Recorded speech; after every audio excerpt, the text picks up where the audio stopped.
Sa makausaw mga igsuon ko, di ang Kristo Jesus, maayong buntag sa tanan.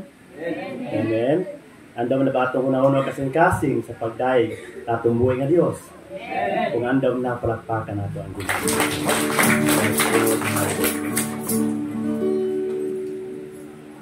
Dili pa tamato sa ato ang pagdaig mga igsuon. Ganyo ko ang tanan, padayon ta sa pagpaubos atong kaugalingon diya sa ato ang buhay nga Dios mga igsoon. Ampo to sa makadjot. Langit na mga amahan, salamat Lord, ni inyong kapuntagon. Salamat to God sa imuhang pag-uban kanamo sa matag adlaw, sa matag kinabuhi namo Ginoo nga ikaw kanunay ka matinud-anon. Taong mga kinabuhi Lord God, maganunay ka Lord, hatag kanamo Lord kalikon, kadasig. Kusog Ginoo Lord, aron kami makalahutay sa pagduol diya kanimo. Lord, karong adlaw sa pagdaig, pagsimba, pag-ubiyaw, pagyukbo, diya kanimo Lord, paghimaya, pasidungog sa imong ngalan.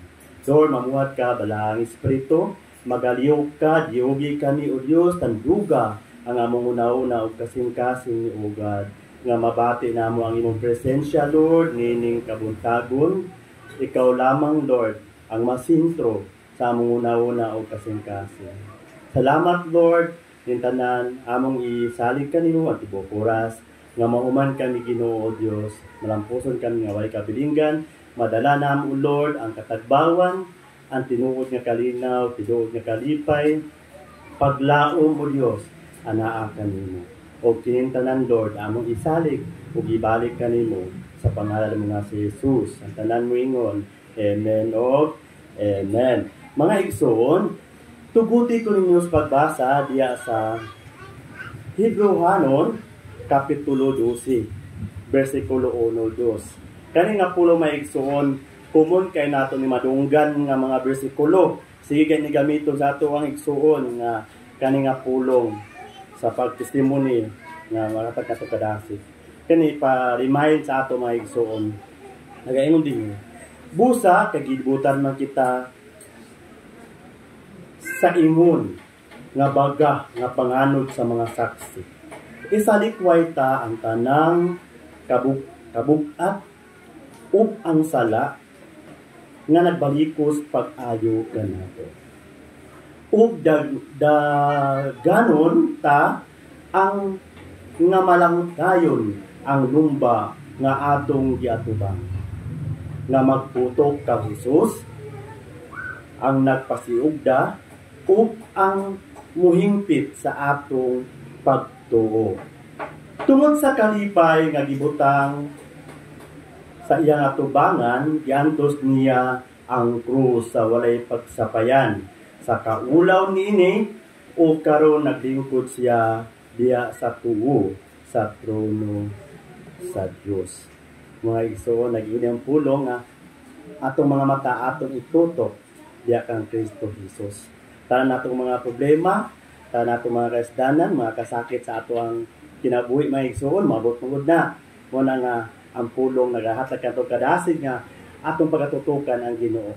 Dili ta mo tutok sa kasdanan, problema nga atong maatubang mga igsoon. O karong adlaw atong awitan nato ang Ginoo. Ganyo ko ang tanan, manindog ta mga igsoon, bisan awitan. Yes, Lord.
Sa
nato